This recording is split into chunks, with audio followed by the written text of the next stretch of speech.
Saya baru ingat materinya tentang tasawuf ya. Apakah tasawuf itu warisan Nabi Muhammad atau warisan Hindu Buddha? Ya. Atau warisan agama-agama lain. Nah, nanti kita akan coba lihat ya. Tasawuf secara bahasa itu ulama berbeda pendapat asal katanya apa. Apakah tasawwafa dari kata sofa atau suf atau suffah. Perdebatan itu panjang sampai beberapa tahun ini orang masih membicarakan itu. Tapi kalau membicarakan tasawuf masih pada tataran ini ketinggalan zaman. Kalau membicarakan tasawuf bukan di situ, definisinya apa? Ternyata Imam ahli hadis namanya Al-Hafiz Abu Nu'aim menulis kitab dulu. Baru denger ya, Imam ahli hadis namanya Abu Nu'aim. Taunya Bukhari Muslim doang ya. Kalau orang ngaji hadis pasti kenal imam ini, namanya Abu Nu'aim Al-Asbihani. Siapa namanya? Abu Nu'aim Al-Asbihani. Imam Abu Nu'aim Al-Asbihani ini mengumpulkan riwayat dari Abu Bakar sampai zaman dia, perkataan ulama salafus soleh dan khalaf, ulama terdahulu, dan sampai zaman dia abad keempat, tentang kerohanian Nabi. Setelah dikumpulkan, muncullah definisi tasawuf ratusan bahkan ribuan. Imam Zarruq bilang 2000, tapi saya hitung nggak nyampe. Jadi setiap sahabat itu mewariskan sisi tasawuf Nabi. Sahabat Abu Bakar ada tasawufnya apa gitu. Dan beliau memulai dari nama Abu Bakar As-Siddiq radhiyallahu ta'ala anhu. Maka bagi imam ahli hadis namanya Abu Nu'aim Al-Asbihani, tasawuf itu bukanlah lain dari ajaran Islam, tapi tasawuf itu sama dengan fikih. Fikih itu warisan fikih ilmu zahirnya Nabi, itu fikih. Contoh, sholat sah itu bagaimana caranya? Bersuci. Yang disucikan dalam fikih zahir atau batin? Zahir atau batin? Fikih loh ya. Rukun 13. Syarat supaya sah rukun 13 ini sebelumnya harus wudu, rukunnya 6. Hafal kan? Ya. Awal sama akhir doang hafal ya. Niat sama tertib. Lumayan lah. Ini semuanya dari awal sampai akhir menyebutkan kesucian zahir. Benar gak? Sholat rukun 13 dari niat, cuma niat yang pakai kolbu. Itu pun sekarang sudah dilafazkan usolli, ya kan? Aslinya kan itu di kolbu, Pak. Semua amalan-amalan yang dalam fikih itu semua amalan zahir. Nabi amalannya zahir saja atau ada batinnya? Ini beda dengan kebatinan ya. Batin itu artinya sisi terdalam dari manusia. Gimana? Di rukun 13 mulai dari pertama sampai nomor 13 ada nggak namanya khusyuk? Nggak ada. Adakah rasa menghinakan diri, khudu? Nggak ada. Itu di mana? Padahal Nabi ngomong nih, hadis yang sering kita dengar, sallu kama ra'aitumuni usolli. Salatlah kamu seperti kamu melihat aku salat. Ahli fikih memandang dengan mata zahirnya, ahli kolbu memandang dengan mata kolbunya. Muncullah dua ilmu yang berbeda. Satu namanya ilmu fikih, yang kedua namanya ilmu tasawuf. Jadi dua hal ini berbeda tapi tidak kontra. Loh, kok sekarang ada yang mencoba membuat dua ilmu ini kontra? Yang kontra itu otaknya dia. Fikih sama tasawuf nggak kontra. Mana buktinya? Imam Zarruq, imam sufi, dia mursyid thariqat Syadziliyah. Dia ahli hadis juga, Pak. Jadi dulu itu sufi ahli hadis itu biasa. Sekarang sufi suka nonton film Korea. Ya, itu maksudnya saya, Pak. Kalau yang luar-luar itu mah sufi beneran ya. Apa kata mereka? Sufi itu zindiq. Nah ya, sekarang dia anggap meninggalkan syariat. Lalu tidak ada. Imam Zarruq mengatakan apa? Setiap ajaran hakikat, ajaran tasawuf yang bertentangan dengan fikih, maka itu batil.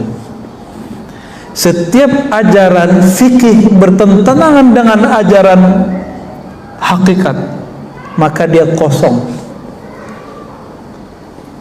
Jadi kalau mau cari orang kosong, cari orang yang anti tasawuf.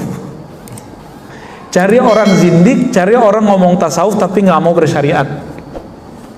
Kalau mau cari wali Allah, cari orang yang berfikih zahirnya, berhakikat batinnya. Wali itu namanya, wali Allah, sufi. Beda definisi ya sama mereka ya. Kalau mereka membuat definisi sendiri, padahal nggak ngerti sufi itu apa.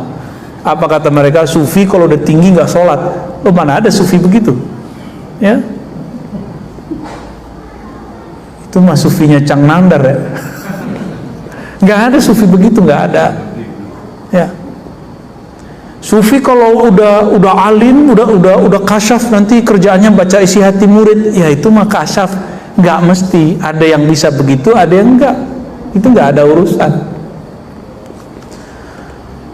Sufi nanti bisa menghilang gitu, ya nggak ada urusan. Itu sufi itu orang yang bertasawuf, orang yang menjaga hakikat di dalam kolbunya supaya tetap terkoneksi dengan Allah Subhanahu wa ta'ala.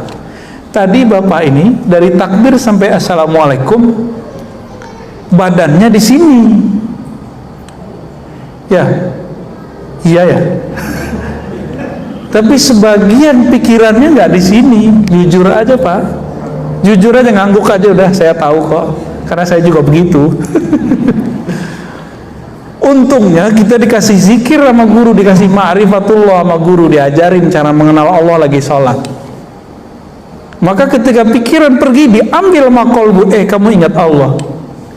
Jadi setan itu kata Nabi dalam hadis yang sahih, jika seseorang sholat maka setan ngomong, uzkur kaza, uzkur kaza, ingatlah ini. Kamu tadi begini ya, kamu tadi begini, habis ini kamu keluar lewat pintu itu, nanti sendalmu di situ, disebutin semua Pak. Sampai ke rumahnya, jalan kemana itu disebutin semua. Hebatnya setan tuh. Terus kita asik kan, tahu-tahu udah amin, loh udah amin aja. Tuh yang senyum-senyum pengalaman semua tuh. Tahu-tahu udah ruku gitu ya. Khusyuk apa kusut? Nah tadi pertanyaan siang tadi kita nanya gitu sama orang-orang. Khusyuk apa? Kusut. Saya yakin itu kusut. Para sufi itu mewarisi khusyuknya Nabi. Ahli fikih mewarisi rapinya zahir sholatnya Nabi. Maka seharusnya ini satu paket, zahir dan batin, jangan dipisah-pisah. Jadi kira-kira ini saya belum nyebutin hadis macam-macam, baru hadis sholat aja. Tasawuf bagian dari Islam atau bukan?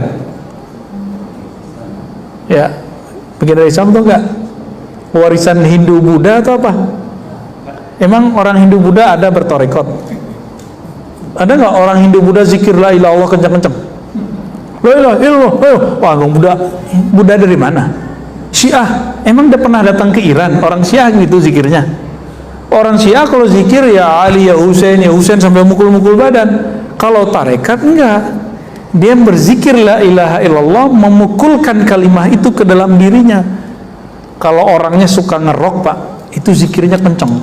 La ilaha illallah sampai kemudian hilang suaranya, nggak jelas. Kayak suaranya Cang Nandan kalau lagi canda. Emang dia kalau lagi canda tuh suaranya begitu. Bener ya? Bener Bang Adam? Baik. Bukan itu perwajahan tasawuf. Tasawuf itu lebih umum dari itu semua. Maka Imam Al-Junaid Al-Baghdadi mengatakan tasawuf itu banyak metodenya. Setiap nafas itu ada metodenya. Ujungnya satu, berakhlak. Akhlak itu ada kepada Allah, ada kepada makhluk. Maka siapa yang bertambah adab akhlaknya kepada Allah, adab akhlaknya kepada makhluk, itulah sufi yang sebenarnya. Ya mohon maaf kalau ada guru-guru di sini kan ngajar cuma budi pekerti, itu baru ke makhluk. Kalau ke Allah itu mesti bertasawuf, mesti bertasawuf. Ya. Jadi tasawuf itu bukan hanya sekedar suluk-suluk. Suluk itu hanya salah satu metode dari tasawuf. Pakai tasbih itu hanya salah satu metode dari tasawuf. Tasawuf lebih umum dari itu. Masih ingat hadis Jibril, Nabi ditanya Islam, iman, ihsan. Fikih itu warisan dari al-Islam. Coba lihat, rukun Islam 5. Semuanya amal zahir bukan? Syahadat, sholat zahir, puasa zahir, zakat di luar zahir kita malah. Ya. Haji zahir nggak? Bapak haji pakai perasaan atau pakai badan? Saya mau ke Mekah nih, cing, bisa begitu nggak? Nggak bisa Pak, mesti pakai badan.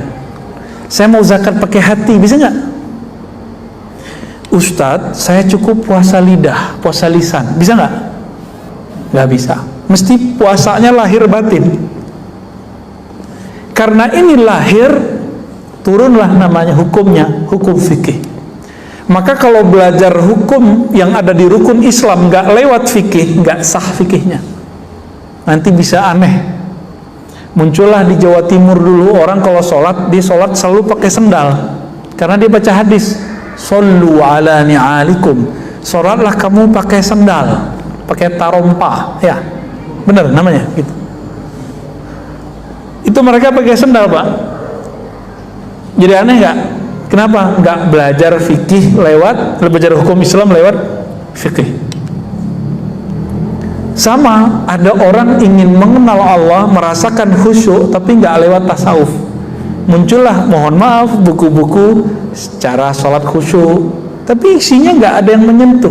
Isinya cuma sampai perenungan, merenungi makna, memahami teks, sampai di situ doang. Nggak ada yang betul-betul khusyuk yang Nabi maksud, itu nggak nyampe.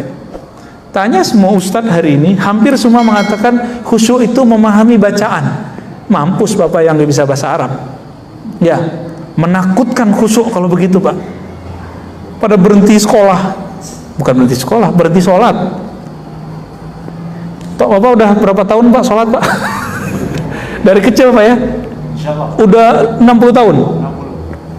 Dari dulu belajar bahasa Arab nggak? Enggak. Terus kalau ada ustadz bilang khusyuk itu harus mengerti yang dibaca, Bapak stres nggak mikirin itu? Ya, nggak mungkin itu. Orang Arab Badui itu betul mereka bisa bahasa Arab, tapi bukan berarti mereka bisa ngerti Quran Pak.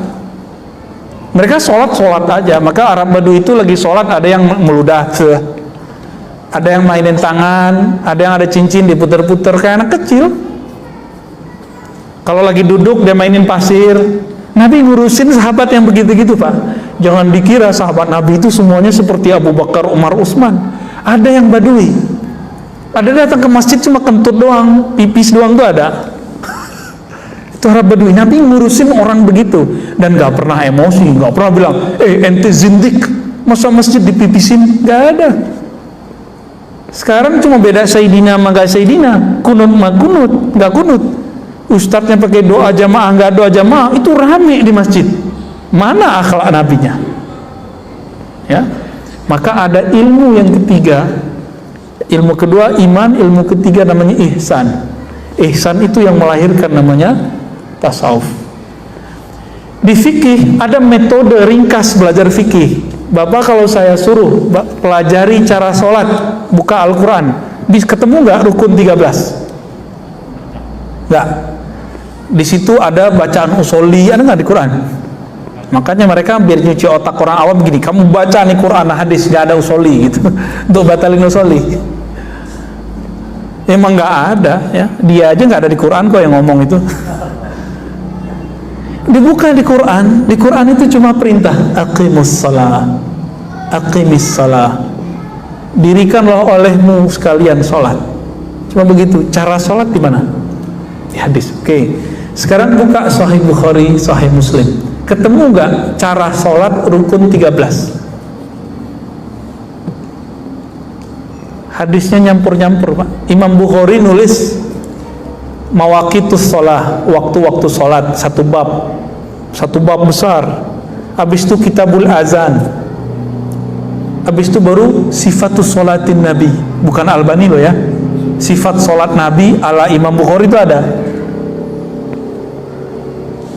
Itu sebelumnya, setelahnya ada tambahan, ada wudu, panjang di situ. Dan gak ketemu tuh rukun yang 6, hadisnya banyak. Oleh ahli fikih, bahan-bahan hadis-hadis ini diringkas karena mereka sayang kepada umat, supaya umat yang sibuk bekerja di siang hari, sibuk mencari penghidupan di siang hari, agar mereka kalau belajar agama mudah. Karena Nabi bersabda, yassiru wala tu'assiru, hendaklah engkau kemas agama ini dengan mudah, jangan dipersulit. Sekarang mereka mempersulit lagi,